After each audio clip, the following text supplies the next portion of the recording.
गांव की जिठानी। शांति अपने दो बेटों अर्नव और आरुष के साथ शांति से जीवन बिता रही थी। लेकिन शांति के पति सोहन से उसकी कभी कभार थोड़ी अनबन हो जाती थी। एक दिन शांति रोज की तरह सुबह का खाना बना रही थी, तभी दरवाजे की घंटी बजी। घंटी की आवाज सुनकर वो दरवाजे की ओर जाते हुए कहती है, अरे आती हूँ, कौन है, सब्र करो। शांति दरवाजा खोलती है तो देखती है कि उसके जेठ मोहनदास सामने खड़े होते हैं। वो सक पकाकर अपना घूंघट करती है और पैर छूकर कहती है, आइए आइए जेठ जी। कैसी हो शांति? जी मैं तो बिल्कुल ठीक हूँ, सब आपकी मेहरबानी है भाई साहब। शांति और मोहनदास की बातें सुनकर शांति का पति सोहन और उसके दोनों बेटे बाहर आ जाते हैं। अरे भैया राम राम, कैसे हो आप? राम राम भाई। अरे शांति, ऐसे खड़ी खड़ी क्या देख रही हो? चाय कॉफी कुछ लेकर आओ, भैया आए हैं। शांति तेजी से रसोई की ओर आगे बढ़ती हुई कहती है, अरे मेरी माँ, गेट खोलने के चक्कर में मेरे तो चावल ही जल गए। वो दौड़ी दौड़ी रसोई में जाती है और देखती है कि सारे चावल जल गए हैं। वो दोबारा चावल बनाने में लग जाती है। इतने में सोहन आवाज लगाता है, अरे शांति, तुम्हारे चावल का रोना खत्म हो गया हो तो चाय ले आओ। जी लाती हूँ अभी। शांति जल्दी जल्दी चाय बनाती है और मोहनदास को चाय देती है। सब एक दूसरे की खैर खबर पूछते हुए चाय पीते हैं। चाय खत्म होती ही मोहनदास शांति की ओर देखते हुए मजाक में कहते हैं, शांति, अब तुम्हारी चाय में दम नहीं रहा, अब हमें चाय बनाने वाली बदलनी पड़ेगी। ये कैसे मुमकिन होगा जेठ जी, घर और बाहर का सारा काम मुझे ही करना पड़ता है और कभी कभी जल्दी जल्दी के चक्कर में काम बिगड़ जाते हैं, जैसे आज चावल जल गए। अरे इसी का तो हल लेकर आया हूँ। मैंने रिश्ता देखा है अर्नव और आरुष के लिए। दोनों लड़कियाँ बहुत सुंदर और सुशील हैं। अगर आप दोनों इजाज़त दें तो बात करूँ आगे। सोहन और शांति रिश्ते की बात सुनकर कहते हैं, अब ठीक है, बात चलाइए ना भैया, पर पहले लड़की के बारे में कुछ बताइए तो सही। हाँ हाँ भाई साहब, लड़की कैसी है, परिवार कैसा है, कहाँ के रहने वाले हैं? देखो, परिवार तो बहुत अच्छा है, पर वे दोनों लोग बहुत गरीब हैं। दहेज में कुछ मिलेगा नहीं। अरे हमें दहेज में कुछ चाहिए भी नहीं, बस लड़की संस्कारी होनी चाहिए। एक लड़की तो पढ़ी लिखी है और शहर की रहने वाली है, पर दूसरी अपनी गरीबी की वजह से पढ़ न सकी और गांव में रहती है। लेकिन दोनों है बहुत खूबसूरत। अगर तुम सबको देखते ही पसंद ना आ जाए तो मेरा नाम बदल देना। हाँ, पर तो हम आंखें मूंद कर भरोसा कर सकते हैं भैया। आप आगे बात चलाइए, हम शादी करने को तैयार हैं। कुछ ही दिन में अर्नव और आरुष की शादी हो जाती है। आरुष की शादी अनपढ़ लड़की मंजरी से हो जाती है, जो कि बहुत भोली भी होती है, और अर्नव की शादी पढ़ी लिखी लड़की तनुजा से हो जाती है, जो कि घमंडी और चालू होती है। एक दिन मंजरी घर के काम कर रही थी कि अचानक शांति उसे आवाज लगाती है, बड़ी बहू, ओ बड़ी बहू, मंजरी जल्दी यहाँ आओ। मंजरी जल्दी जल्दी शांति के पास जाती है। बेटा मेरे पैर दबा दे, बहुत दर्द हो रहा है। जी माँ जी, बस बर्तन धोकर आती हूँ। अरे बैठ यहाँ, मेरे पैर में बहुत तेज दर्द हो रहा है, बर्तन छोटी बहू धो लेगी। मंजरी शांति के पैर दबाने लगती है तो शांति तनुजा को आवाज लगाती है, छोटी बहू, ओ छोटी बहू। तनुजा थोड़ी देर से आराम से चलकर आती है। जी माँ जी, आपने बुलाया मुझे? आपको कोई काम था क्या? तू कुछ काम कर रही है या? शांति की बात काटते हुए तनुजा बोलती है, कुछ नहीं माँ, फोन पर अपने घर पर बात कर रही थी। अरे बाद में बात करियो अपने घर वालों से, पहले जाके बर्तन धो ले।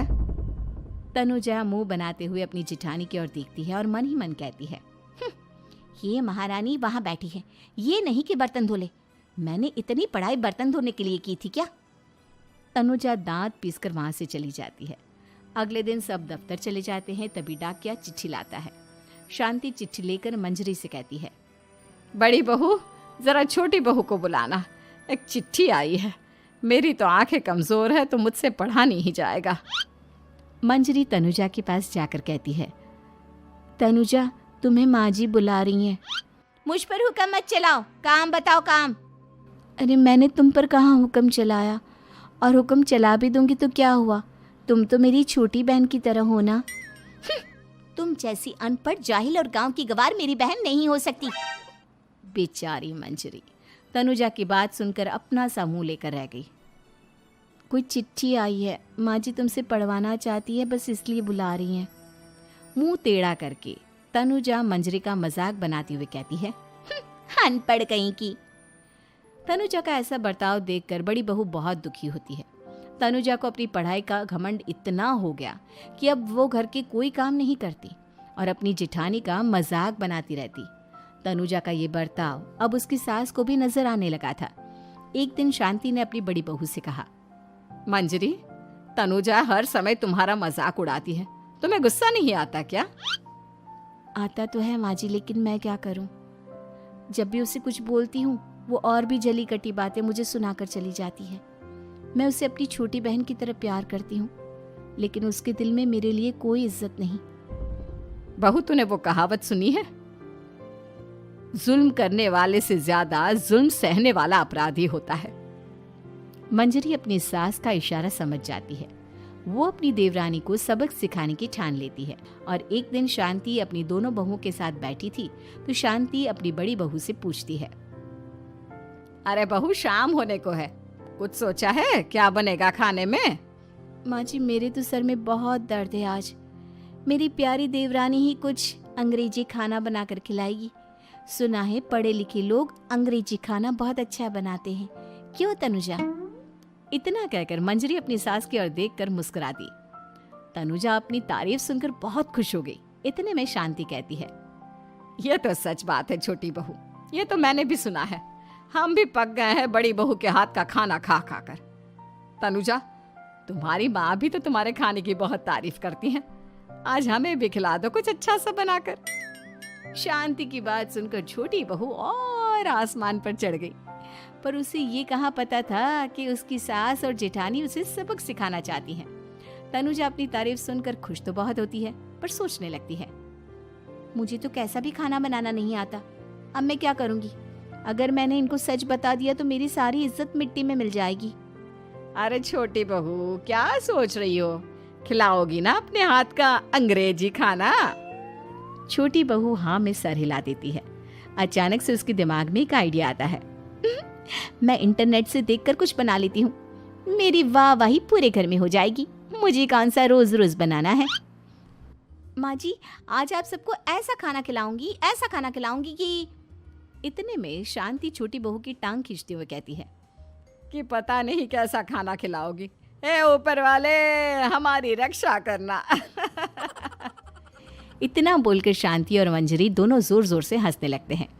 अब तनुजा रसोई घर में चली जाती है और खाने की तैयारी करने लगती है, पर उसे रसोई घर की चीज़ों के बारे में तो कुछ नहीं पता।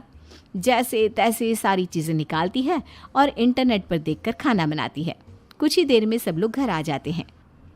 अरे सुनते हो, आज का खाना हमारी छोटी बहू बना रही है।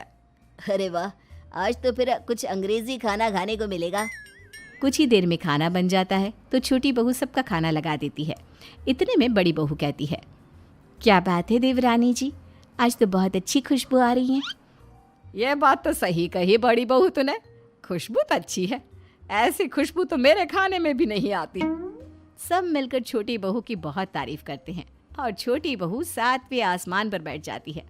अब सभी खाना खाते हैं। जल्दी जल्दी दो, अब तो मुंह में पानी आ रहा है। हाँ हाँ, मुझसे भी नहीं रुका जा रहा। जैसे ही सोहन एक निवाला खाता है तो उसकी आंखों से पानी आने लगता है। ये देखकर शांति सोहन से पूछती है, क्या हुआ जी, खाना इतना अच्छा बना है कि आंखों से पानी आ गया? सोहन चुप रहता है और धीरे धीरे से खाना शुरू कर देता है। इतने में सोहन छोटी बहू से कहता है, बेटी तुम भी तो खाओ, तुम क्यों रुकी हो? खाना सच में बहुत अच्छा है। ये कहकर सोहन जोर से हंस देता है। फिर सब खाना खाने लगते हैं, लेकिन खाने में नमक और मिर्च तेज हो गई थी। तनुजा से कोई कुछ नहीं बोलता, बल्कि उसे भी खाने को कहते हैं। जैसे ही छोटी बहू खाना खाती है वो पानी पानी कहकर चिल्लाती है, पानी, इसमें तो पानी। ये खाना तो सच में इतना अच्छा बना है कि हमारे साथ साथ देवरानी जी भी इसके स्वाद को कभी नहीं भूल पाएंगी। सही कहा बहू। तनुजा को अपनी गलती का एहसास हुआ और उसने अपनी सास से कहा, माँ जी ये मेरी गलती नहीं है, इंटरनेट पर दिखाया था कि 4 चम्मच नमक और मिर्च डालने हैं। अब मंजरी को भी मौका मिल गया और उसने तनुजा पर तंज कसा। नाच न जाने आंगन टेढ़ा, हर जगह अपनी पढ़ाई दिखाती हो, दूसरों का मजाक उड़ाती हो। अब पता चला ना, हर चीज़ में पढ़ाई काम नहीं आती। और तुम तो शहर में रही हो, तुम्हें तो मुझसे भी अच्छा खाना बनाना आना चाहिए ना। बेटा, अगर तूने ठीक से सब सीखा होता तो आज तुझे शर्मिंदा नहीं होना पड़ता। बात शहर या गांव की नहीं होती। मंजरी गांव से आई है, लेकिन उसे घर का काम करना और खाना बनाना सब अच्छी तरह से आता है। तुम शहर में रही हो, तुमने ये सब क्यों नहीं सीखा? छोटी बहू सर नीचा कर सबसे माफ़ी मांगती है और बहुत शर्मिंदा होती है। दीदी मुझे माफ़ कर दो, मैंने आपको बहुत बुरा भला कहा, पर आपने मुझे हमेशा ही माफ़ किया। आज मुझे अपनी गलती का एहसास हो गया है। अब दोनों बहुएं मिलकर घर का काम करने लगी और एक दूसरे को अपने गुण बांटने लगी। मंजरी ने अपनी देवरानी को खाना बनाना और घर का काम करना सिखाया, वहीं तनुजा ने भी अपनी जिठानी को पढ़ना लिखना सिखाया। शांति और सोहन ऐसी बहुएं पाकर बहुत खुश थे।